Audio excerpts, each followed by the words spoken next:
এটা রজব মাস চলতেছে। কি মাস? রজব মাস। সামনে শাবান, এরপরে রমাদান।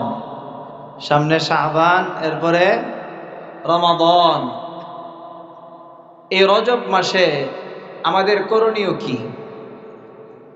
আল্লাহ রাসূল সাল্লাল্লাহু আলাইহি ওয়াসাল্লাম রজব মাসে কি করতেন?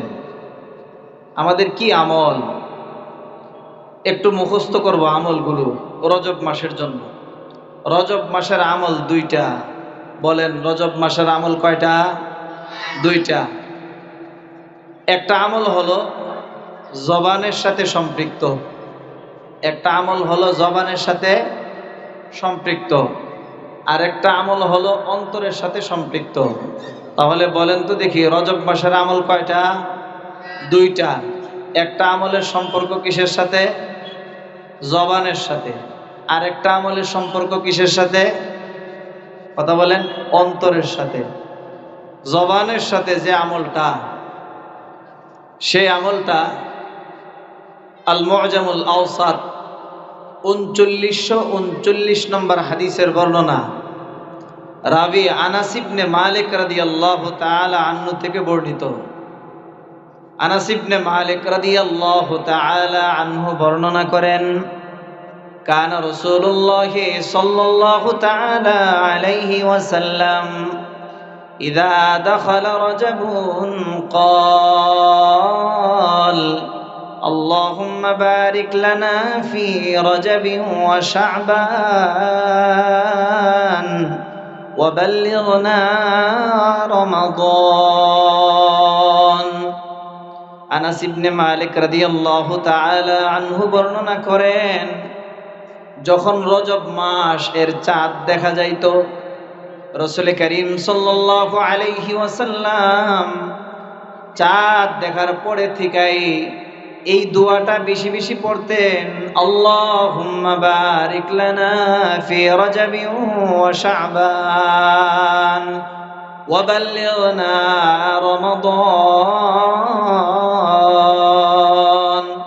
অর্থ কি?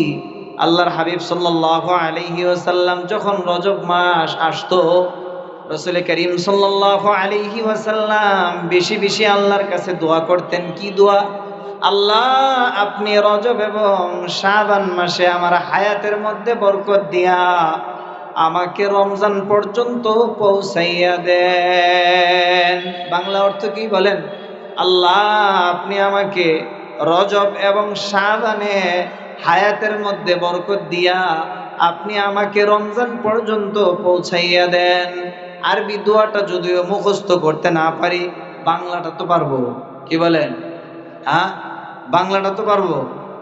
কি দোয়া? আল্লাহ, আপনি রজব এবং শাবানের মধ্যে আমার হায়াতে বরকত দেন এবং আমাকে রমজান পর্যন্ত পৌঁছাইয়া দেন। এটা হলো জবানের সাথে সম্পৃক্ত আমল।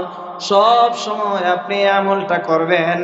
নামাজের পরে, উঠতে বসতে যখনই মন হয় তখন এই দোয়া পড়বেন, আল্লাহুম্মা বারিক লানা ফি রাজাবিন ওয়া শাবান ওয়া বাল্লিগনা রমাদান। এই প্রথম আমলটা কে কে করতে রাজি? আল্লাহ আমাদের সবাইকে করার তৌফিক দান করুন। দ্বিতীয় আমল অন্তরের সাথে সম্পৃক্ত, যদিও সেটা হলো আমরা এক নামে চিনি মেরাজ। কি? মেরাজ। রাসূল করিম সাল্লাল্লাহু আলাইহি ওয়াসাল্লাম এক রাত্রি মসজিদে হারাম থেকে মসজিদে আকসা বাইতুল মাকদিস পর্যন্ত, ওইখান থেকে সপ্তম আসমান পাড়ি দিয়া রব্বে কারীমের দরবারে উপস্থিত হয়েছেন। এটাকে আমরা সহজেই বুঝি মেরাজ। কি বুঝি? মেরাজ। রজব মাস চলতেছে, আমল কয়টা? দুইটা। একটা জবানের সাথে, আর একটা কিসের সাথে? অন্তরের সাথে। জবানের সাথে হইল কি? রজব মাস ঢুকার সাথে সাথে এই দোয়া পড়া, আল্লাহুম্মা বারিক লানা ফি রাজাবি ওয়া শাবান ওয়া বাল্লিগনা রমাদান। আল্লাহ, রজব এবং শাবানের মধ্যে হায়াতে বরকত দিয়া আমাদের সবাইকে রমজান পর্যন্ত পৌঁছাইয়া দেন। এটা জবানের আমল। দুই নম্বর আমলটা হলো অন্তরের আমল। অর্থাৎ রজব মাসে প্রসিদ্ধ মত অনুযায়ী আল্লাহর রাসূল সাল্লাল্লাহু আলাইহি ওয়াসাল্লামের একটা ভ্রমণ হয়েছিল। এই ভ্রমণটার দুইটা পার্ট, একটা হলো ইসরা আর একটা হলো মেরাজ।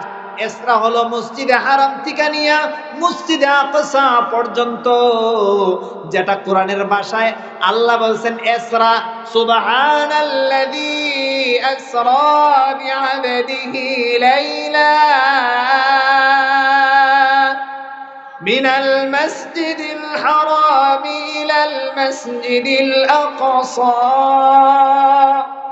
الذي باركنا حوله لنريه من آياتنا إنه هو السميع البصير।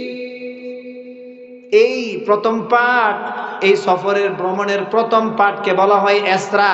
এটা বিশ্বাস করা ফরজ, অস্বীকার করলে কাফের হয়ে যাবে। দ্বিতীয় ভ্রমণ মসজিদে আকসা থেকে আল্লাহ পর্যন্ত ভ্রমণ, এটাকে বলা হয় মেরাজ। এটা বিশ্বাস করা ওয়াজিব, এটাকে অস্বীকার করলে ফাসেক হয়ে যাবে। তাহলে এই রজব মাসে আমরা কয়টা আমল পাইলাম? দুইটা।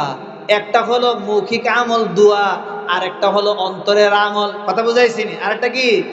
অন্তরের আমল। ওই মেরাজের রাত্রিতে হাদিয়া কয়টা পাইছি? তিনটা। এক নম্বর নামাজ, দুই নম্বর একে 10, একে 10, 3 নম্বর সূরা বাকারার শেষ 2 আয়াত। আল্লাহ আমাদের সবাইকে মেরাজের রাত্রের হাদিয়া এবং রজব মাসের আমলগুলো করার তৌফিক দান করেন।